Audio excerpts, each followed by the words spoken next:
దాదాపు 2-3 వారాల క్రితం జరిగినటువంటి వెలుగుమట్ల ఘటన పైన హైకోర్టు చాలా సీరియస్ డైరెక్షన్స్ ఇవ్వడం జరిగింది. సో ప్రభుత్వం సంబంధించినటువంటి వ్యవహారాల పైన స్టేటస్ కో ఇచ్చినట్టుగా చాలా స్పష్టంగా అర్థమవుతుంది. సో దాని గురించి కొంత డీటెయిల్గా మనం మాట్లాడేటువంటి ప్రయత్నం చేద్దాం. ఎవరైతే కొంతమంది బాధితులు ఎవరైతే కొంత డబ్బులు వేసుకున్న వాళ్ళు ఎవరైతే ఉన్నారో వాళ్ళందరూ కూడా హైకోర్టుకు వెళ్ళడం జరిగింది. సో హైకోర్టు చాలా స్పష్టంగా తీర్పు ఇవ్వడం జరిగింది.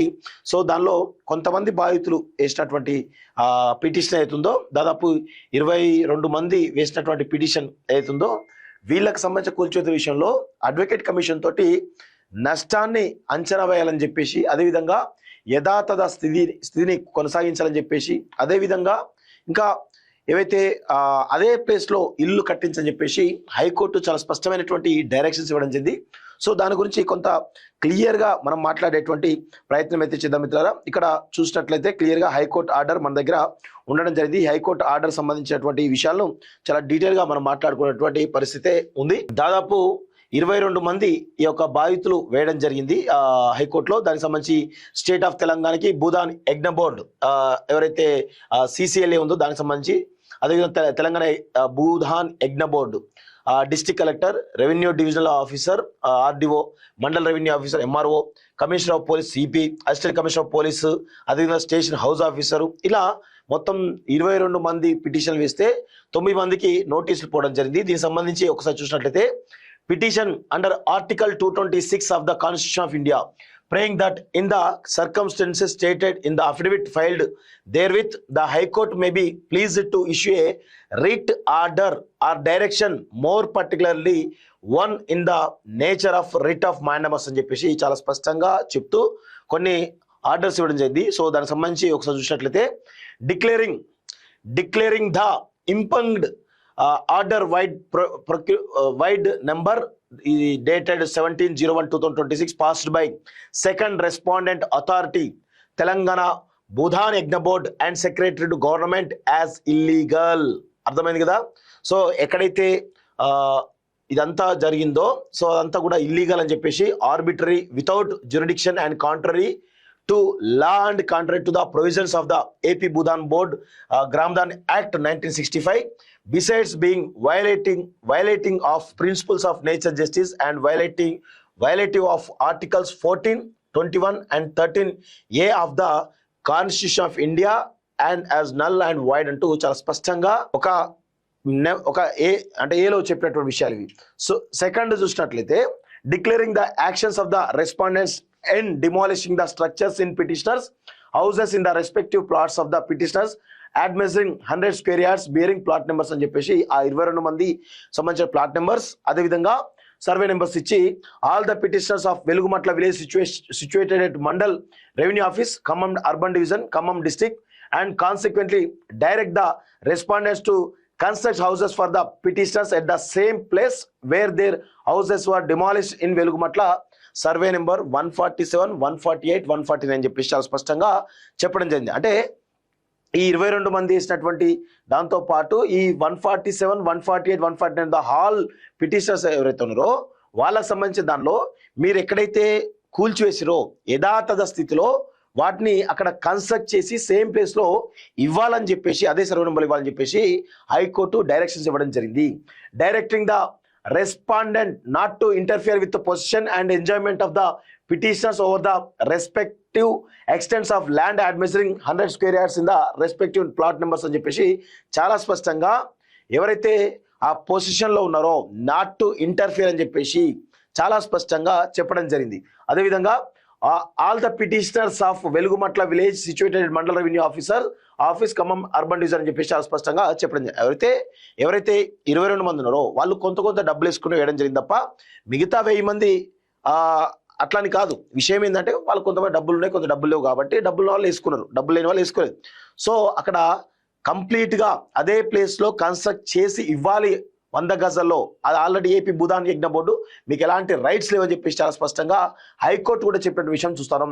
Directing the respondents to pay appropriate amount of damages to each of the petitioners for damaging the structures existing in their respective plots at measuring అని చెప్పేసి చాలా స్పష్టంగా చెప్తుంది. అంటే ఇక్కడ చూడండి ఏలో ఏం చెప్తుంది, declaring the imposed order vide number passed and respondent authority of Telangana Bhoodan Yagna board secretary to government as illegal. అంటే వాళ్ళు చేసేటటువంటి పని ఏదైతుందో అది illegal, arbitrary, without jurisdiction and contrary to law and contrary. అంటే ఫస్ట్ పాయింట్ ఇది. సెకండ్ పాయింట్ వచ్చేసి demolishing the structures అని చెప్పేసి చెప్తూ అక్కడ ఎవరైతే ఉన్నారో construct the houses for the petitioners అని చెప్పి సేమ్ ప్లేస్లో కట్టేయాలని చెప్పేసి ఒకటి.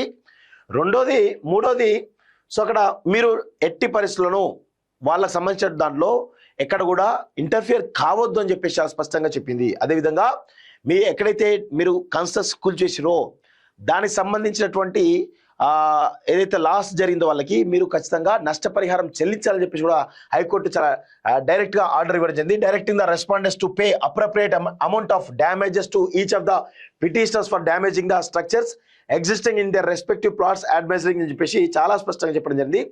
All the petitioners of the Velugumatla village situated in mandal revenue office Khammam urban division Khammam districts by appointing and obtaining report from an advocate commission assessing damages on account of the demolitions. అంటే advocate commission ద్వారా అక్కడ జరిగినటువంటి నష్టం ఏం జరిగిందో అంటే కూల్చిన ఇండ్ల విషయంలో కావచ్చు, లేకపోతే వాళ్ళ జరిగినటువంటి ఇండ్లకు సంబంధించినటువంటి ఏవైతే వస్తువుల విషయంలో కావచ్చు, ఏవైతే డ్యామేజ్ జరిగిందో అడ్వకేట్ కమిషన్ ద్వారా ఈరోజు కంప్లీట్గా ప్రతి ఒక్కటి అంశాన్ని కూడా మీరు మెజర్ చేసి వాళ్ళకి ఎంత నష్టపరిహారం చెందో అంత నష్టపరిహారం ఇవ్వాలని చెప్పేసి చాలా స్పష్టంగా హైకోర్టు ఆర్డర్ జారీ చేయడం జరిగింది. So on account of the demolitions at the expenses of the petitioners and consequently direct respondent to compensate the losses on account of demolitions. అంటే ఖచ్చితంగా గవర్నమెంటే పే చేయాలని చెప్పి చాలా స్పష్టంగా చెప్పడం జరిగింది. Directing the respondents not to create any third party rights over the properties of the petitioners at measuring 100 queries in respective plot numbers. So respondents ఎవరైతే ఉన్నారో తెలంగాణ స్టేట్ ఆఫ్ తెలంగాణ నుంచి మొదలు పెట్టుకుంటే అన్ని విభాగాలు అవుతున్నాయో not to create any third party rights over the properties. అంటే అది భూదాన్ బోర్డు సంబంధించి విషయం. అదేవిధంగా ఇటు ఎవరైతే బాధితున్నారో భూదాన్ బోర్డు ఇచ్చినటువంటి పేదవాళ్ళు ఎవరితో వాళ్ళకి సంబంధించిన అంశం తప్ప ఎటువంటి థర్డ్ పార్టీ సంబంధించినటువంటి ఎవరు కూడా దాని మీద ఎటువంటి హక్కులు లేవు ఆ ప్రాపర్టీస్ మీద అని చెప్పేసి చాలా స్పష్టంగా చెప్పడం జరిగింది. So in the interest of the justice and pass such other orders or orders as is honorable high court may deem fit and proper in circumstances of the case అని చెప్పి చాలా స్పష్టంగా చెప్పడం జరిగింది. అంటే ఇవన్నీ కూడా చాలా క్లియర్ గా చెప్పడం జరిగింది. సో ఇక్కడ ఒకసారి చూసినట్లయితే petition under section 151 CPC praying that in the circumstances stated in the affidavit filed support of the writ petition, the High Court may be pleased to direct the respondents not to create any third party rights over the properties of the petitioners at measuring 100 queries in respective plot numbers. All the petitioners of the Velugumatla village situated Mandal Revenue Office అని చెప్పేసి చాలా స్పష్టంగా చెప్తూ pending disposal of writ petition 7834 of 2026 on the file number high court అని చెప్పేసి చాలా స్పష్టంగా చెప్తూ ఇక మిగతా ఏదైతే ఉందో దాన్ని మార్చి 3కి దాన్ని పోస్ట్పోన్ చేయడం జరిగింది. సో అప్పుడు మళ్ళీ మిగతా వాదనలు ఉంటాయని చెప్పేసి చాలా స్పష్టంగా చెప్తూ ప్రస్తుతం ఉన్నటువంటి దానిపైన స్టేటస్ కో ఇస్తూ ఎక్కడైతే డెమాలిషన్స్ వల్ల నష్టం జరిగిందో పేద వాళ్ళకు ఆ నష్టపరిహారం చెల్లించాలి, అక్కడే వాళ్ళకి ఇల్లు కట్టి ఇవ్వాలి. అదేవిధంగా మీరు చేసిందంతా కూడా ఇల్లీగల్ అని చెప్పేసి చాలా స్పష్టంగా హైకోర్టు ఆర్డర్ జారీ చేసిన విషయం చూస్తూ ఉన్నాం. సో ఇది ప్రస్తుతం ఉన్నటువంటి పరిస్థితి మిత్రులారా. సో ఇదంతా కూడా మొత్తానికైతే ప్రిన్సిపల్ సెక్రటరీకి, తెలంగాణ సెక్రటరీ భూదాన్ బోర్డుకి, authorise representative special chief secretary, అదేవిధంగా డిస్ట్రిక్ట్ కలెక్టర్, రెవెన్యూ ఆఫీసర్ అందరు కూడా పోవడం జరిగింది. సో పోలీస్ డిపార్ట్మెంట్కు, రెవెన్యూ డిపార్ట్మెంట్ అన్ని కూడా పోవడం జరిగింది. సో ఇది వెలుగుమట్లకు సంబంధించినటువంటి డీటెయిల్స్ మిత్రులారా. సో ఇక్కడ మిగతా సంబంధించినటువంటి ఏవైతే ఆర్డర్ ఇచ్చే వరకు యథాతథ స్థితిని కొనసాగించాలి అని చెప్పేసి మార్చి 30వ తారీఖు ఇది మళ్ళీ పొడిగించడం జరిగింది. ఆ రోజు మళ్ళీ ఉందని చెప్పి చాలా స్పష్టంగా చెప్పడం జరిగింది. సో వెలుగుమట్లకు సంబంధించినటువంటి విషయంలో మిత్రులారా మనందరం గమనించాల్సిన విషయం ఏంటంటే వెలుగుమట్లలో కొంతమంది వ్యక్తులు, ముఖ్యంగా పొంగులేటి శ్రీనివాసరెడ్డి లాంటి కుట్రదారుడు, తుమ్మల నాగేశ్వరరావు లాంటి కుట్రదారులు ఇద్దరు కలిసి అక్కడ పేద ప్రజల ఇండ్ల పైన దౌర్జన్యంగా పోలీస్ డిపార్ట్మెంట్ అడ్డు పెట్టుకొని పోలీస్ బలగాలను దించేసి ఆడ ఖమ్మం కలెక్టర్ ఎవరైతున్నారో ఆయన చేసినటువంటి దుర్మార్గం అంతా ఇంత కాదు. నిజంగా ఖమ్మం కలెక్టర్ ఎవరైతే ఉన్నారో ఆయన జీవితంలో చేరాని పాపం చేసిండు. గతంలో సిరిసిల్లలో ఆడున్నటువంటి ఎస్వి విశ్వజిత్ కాంపాడియా ఏ విధంగానైతే చేసిండో ఆ దళితులపై తాడికి చేసిండో అదే విధంగా ఇక్కడ కూడా పేద ప్రజల పైన ఈ ఖమ్మం కలెక్టర్ చేసినటువంటి దాడి ఏదైతే ఉందో, దౌర్జన్యం ఏదైతుందో నిజంగా చాలా చాలా దుర్మార్గం. ఆయన చేసినటువంటి పని అంత చిన్న పని కాదు. పేదోళ్ళ ప్రజలను రోడ్ల పాలు చేసి వాళ్ళ ఉసురును నిజంగా వాళ్ళ ఉసురు తగలక తప్పదు. నిజంగా చెప్తున్నాం, వీళ్ళందరూ కూడా వాళ్ళ ఉసురు తగిలి నాశనం అయిపోతారు. వీళ్ళందరూ కూడా నిజంగా నాశనం అయిపోతారు. ఎందుకంటే వాళ్ళ బాధలు ఏంది? ఒక 4 నెలల బాబు ఎండ కింద ఎండలో ఉన్నాడు. ఒక తల్లి ఎండలో పాలిస్తా ఉంది ఒక 6 నెలల పాపకి. చదువుకున్న పిల్లలు ఉన్నారు, వాళ్ళ జీవితాలను కూడా ఆలోచించలేదు. ఒక అమ్మాయి ప్రెగ్నెంట్తో ఉంది, ఆ ప్రెగ్నెంట్ పోయింది బ్లీడింగ్ వచ్చి. వీళ్ళ ఉసురు తగలదా వీళ్ళందరికీ? వీళ్ళు మనుషులా రాక్షసులా? మీద బతుకులా? ఏం ఐఏఎస్ చదువుకున్నావా నువ్వు? ఇంకేమైనా చదువుకున్నావా అనే నాకు అర్థం కాదు. కలెక్టర్ ఏం చదువుకున్నావు నువ్వు? సిగ్గుండాలి కొంచెమైనా. చదువుకొని ఏదో పెద్ద ఐఏఎస్ అయినావు కదా, అత్యున్నత సర్వీస్ కదా, నేనేం చేసి నడుస్తాను అనుకుంటావేమో. అసలు మిమ్మల్ని అపాయింట్ చేసేదే పేద ప్రజలు కాపాడడానికి. తుమ్మల నాగేశ్వరరావుకో పొంగులేటి శ్రీనివాసరెడ్డికో చెంచాగిరి చేయడానికో బానిసగిరి చేయడానికో కాదు కదా. వాళ్ళు ఇచ్చేటువంటి కుక్క బిస్కెట్లకు అలవాటు పడ్డ పానం లాగా కనపడుతుంది ఇది. వాళ్ళు వేసేటువంటి బిస్కెట్లు కనబడుతున్నాయి కదా, దానికోసం ఆశపడ్డట్టు నువ్వు. అంతే తప్ప వేరేం లేదు ఇక్కడ. సిగ్గుండాలి కొంచెమైనా. కలెక్టర్గా ఉన్నప్పుడు బాధ్యతగా వ్యవహరించాలి, పేద ప్రజల పట్ల మానవత్వంతో వ్యవహరించాలి. కానీ ఈరోజు మానవత్వం మర్చిపోయినటువంటి కలెక్టర్ ఈరోజు ఎంత దుర్మార్గంగా వ్యవహరిస్తున్నారు చూడండి. ఆయన అథారిటీ కదా కలెక్టర్ అంటే, జిల్లా బాస్. మంత్రి చెప్పినా ఎవరు ప్రేరణ చేసినా నీకుండే లిమిట్స్ ఉంటాయి కదా. జీవితాంతం ఈ యొక్క కేసు నేను వెంటాడితే గుర్తుపెట్టుకో కలెక్టర్. మంచి పద్ధతి కాదు ఇది పరిస్థితి మిత్రులారా. సో వాటిపైన హైకోర్టు స్పష్టమైనటువంటి విషయం ఇచ్చినట్టుగా, స్పష్టమైనటువంటి ఆర్డర్ ఇచ్చినట్టుగా చాలా స్పష్టంగా మనకైతే తెలుస్తా ఉంది. సో ఇక్కడ నమస్తే తెలంగాణ కూడా దాని గురించి రావడం జరిగింది. ఒకసారి చూద్దాం. ఒకసారి హైకోర్టుకు చేరిన వెలుగుమట్ల సమాచారం ఇవ్వకుండా ఇండ్ల కూల్చివేతలు, భూదాన్ బోర్డు పట్టాలు ఇస్తేనే ఇల్లు కట్టుకున్నాం, సీసీఎల్ఏ ఇచ్చినటువంటి ఉత్తర్వులు రద్దు చేయండి. హైకోర్టులో 23 మంది బాధితుల పిటిషన్ విచారణ 24వ తేదీకి వాయిదా అంటూ చాలా స్పష్టంగా చెప్పడం జరిగింది.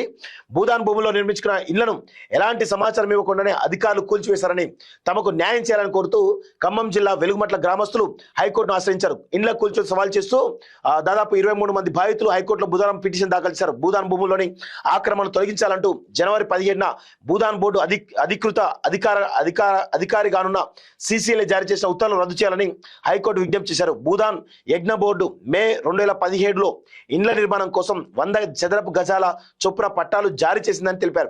పట్టాలు రావడంతో తాము ఇండ్లు నిర్మించుకున్నామని పేర్కొన్నారు. కానీ తాజాగా భూదాన్ భూములను ఆక్రమించుకొని ఇళ్లు నిర్మించుకున్నామని అంటూ సీసీఎల్ఏ ఉత్తర్వులు జారీ చేసిందని తెలిపారు. దాన్ని సాకుగా చూపి రెవెన్యూ అధికారులు ఎలాంటి నోటీసులు ఇవ్వకుండా గత నెల 24న తమ ఇండ్లను కూల్చివేశారని చెప్పేసి వాపోయారు. గతంలోనూ ఇళ్ల కూల్చివేతకు ప్రభుత్వం ప్రయత్నించగా హైకోర్టు ఉత్తర్వులతో ఆగిపోయిందని గుర్తు చేశారు. సర్కారు తీరుతో తీవ్రంగా నష్టపోయామని, ప్రస్తుతం కూల్చివేసిన ఇళ్ల స్థానంలో తమకు తిరిగి ఇళ్లు నిర్మించి ఇచ్చేలా ప్రభుత్వం ఆదేశించాలని బాధితులు కోర్టు కోరారు. ఈ పిటిషన్పై విచారణను జస్టిస్ విజయసేన్ రెడ్డి 24వ తేదీకి వాయిదా వేశారంటూ చాలా స్పష్టంగా చెప్తూనే, ఇందులో ఎంత దుర్మార్గంగా అంటే హైకోర్టు ఆల్రెడీ ఇంత పెద్ద ఎత్తున ఆర్డర్ ఇచ్చింది కదా. ఇటు నమస్తే తెలంగాణ రాయలేదు, ఆంధ్రజ్యోతి రాయలేదు, దిశ రాయలేదు, ఏ పేపర్ కూడా రాయలేదు. చాలా స్పష్టంగా ఏ పేపర్ కూడా రాయలేదు. ఇంత పెద్ద ఎత్తున ఆర్డర్ ఉంది కదా, ఆర్డర్ను కూడా కనీసం ఎవరు కూడా రాయని పరిస్థితే. ఇంత పెద్ద ఇష్యూ అంటే వీళ్ళందరూ కొలేడే ఉన్నారు, అందరు కలిసే ఉన్నారు. బీఆర్ఎస్ పార్టీ, బీజేపీ, కాంగ్రెస్ ముగ్గురు కలిసే ఉన్నారు. ముగ్గురు వాటాలు పంచుకుందాం అన్నటువంటి ప్లాన్లో ఉన్న తప్ప వేరే ఏది లేదని చాలా స్పష్టంగా అర్థమవుతోంది.